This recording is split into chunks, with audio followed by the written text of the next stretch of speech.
Hello, 2013 Bama Corps. I'm Alisha Walker. I am a 2011 Teacher America Alabama Corps member. I taught 7th and 8th grade mathematics in Sumter County at York Weston Junior High School and also at Kennerbus Junior High School.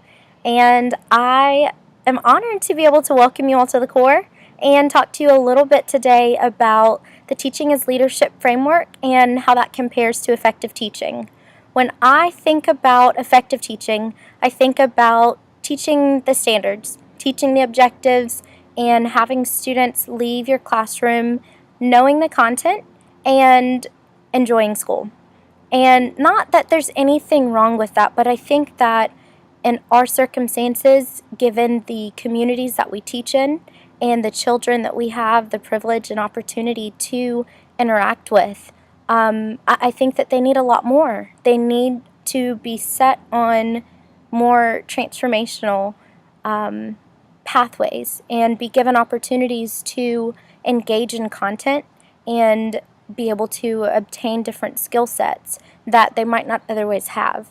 And so that's where teaching as leadership comes in. It has us develop as teachers who set big goals for our students, who invest in our students and their families, as well as the people in the community that influence them. We learn how to plan purposefully. We learn how to execute our lessons and our teaching effectively, and how to continuously increase our effectiveness in doing that, and then also how to work relentlessly.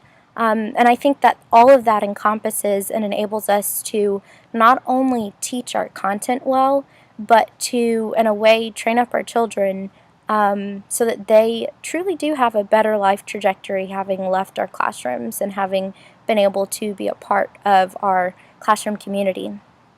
So I'll talk just very shortly, because I tend to be and get long-winded, about setting big goals, investing in students and their families, and then also working relentlessly, because those were three that I felt were really helpful, to say the least, in the 2 years that I taught.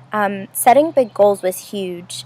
First year, I set these goals and a vision that I thought would for sure help my students end the year better than they had started. But what I failed to do was truly invest my children in it, because it was my goals and my vision and what I thought was best for them from the outside looking in. And what I learned is that my students need to be just as heavily invested in it as I was, and their parents needed to be just as invested so that they could continuously check on the children and help encourage them to be motivated and to sort of act as accountability partners. And then I also learned that it's important to have community members who are invested in the children and that the children look up to, that could encourage them to continue to want to learn, not just for the sake of learning, but to understand how their education, and not only education in general, but like an excellent education, was actually going to help them obtain the things that they had set as their goals in their vision for the future.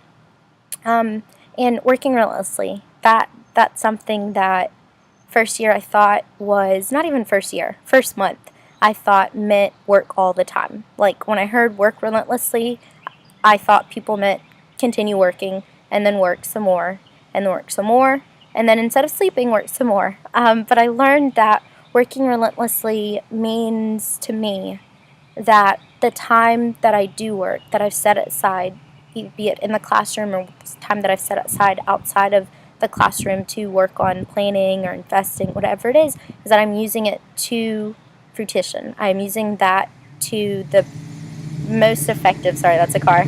I'm using that to truly better my students. And I think in my specific circumstance with working at two schools, my first couple months of working, I used my planning period to pack up the classroom and then set up for the next day and then travel and then do the same thing at my second school. And so I didn't really have a planning period. So the planning purposefully part and executing effectively during my planning time didn't happen, because I was just using it to sort of go through the motions of setting up and breaking down my classroom.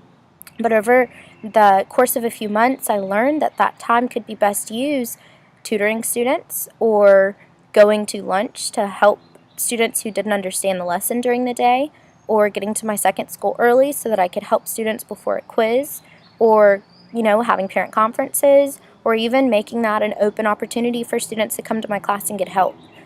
So I think that when I think about working relentlessly now, I understand it more as a working wisely, and not necessarily working all the time.